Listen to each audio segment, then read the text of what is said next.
Before we get into the movie, usually we just start talking about the movie. But as some of you may know, there's a very interesting personal story here about Paul's journey into making the film. Paul is a cancer survivor.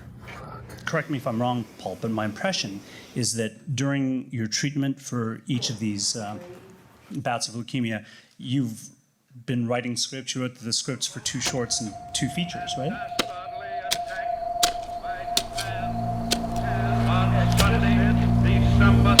I think you're quoted as saying, "Get cancer, make a movie."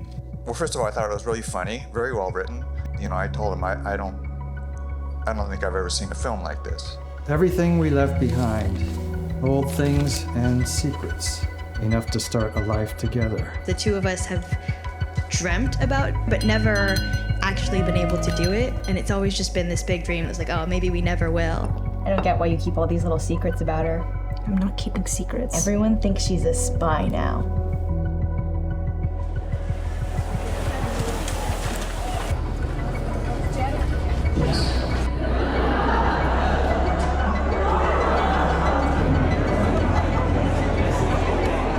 Things that were buried in an evacuation, that's totally real. And I think many, many families can attest to knowing something like that.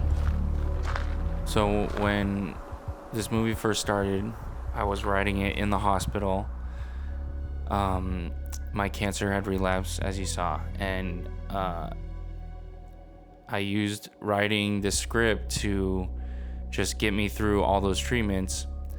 And, you know, during that time, even, I didn't even know it back then, but during that time, I was getting pictures from my friends and my family, and there were people in Hawaii and Northern California, Southern California, the West Coast, and there were people doing cheek swabs and trying to find a bone marrow match for me.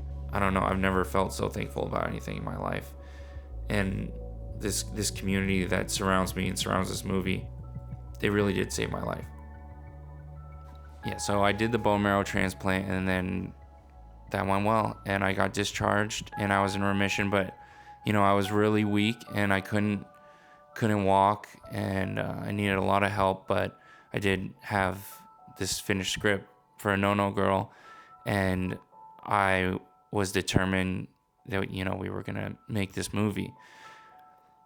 So I emailed Chris Tashima, and I said something like, Japanese American storyteller with cancer. And he responded. That got the ball rolling. And, you know, 8 months after leaving the hospital, we were on set shooting No-No Girl, the script that I had written in the bed with chemo going down, and it was real. It was really happening, and there were actors, and there were lights, and, you know, there were people, and everything was moving. After we made this movie and we were screening, and we were going to temples and community centers and other JA places, that's when I started to really see exactly how far and how much my community supported me during that time. It's just been the most incredible process. And now it's on Amazon Prime, and we're working on our next project. I you know, and I'm still in remission. Things just feel pretty good. Good stuff. These are the letters, aren't they?